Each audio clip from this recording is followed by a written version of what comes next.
Here's how you can get the poison arrow recipe in Crimson Desert.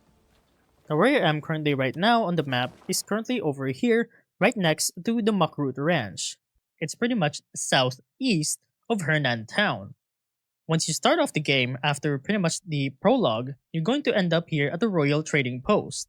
You can then follow this road over here, inside the town, and then went straight here to the road, and then eventually just follow it and still follow the road here, and eventually you'll end up here on the southeast. Now I did get here through horseback, so I got here pretty easy. Now the vendor for the poison recipes is just right under the windmill here. Let me show you. You should approach this guy right here.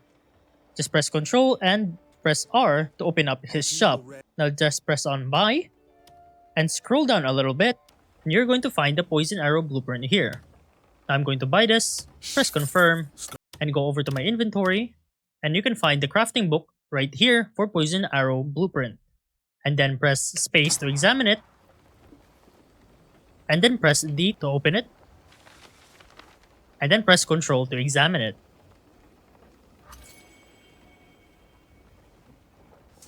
And as you can see, you've then unlocked the recipe for poison arrows. And that's pretty much about it on how to get and learn poison arrows in Crimson Desert.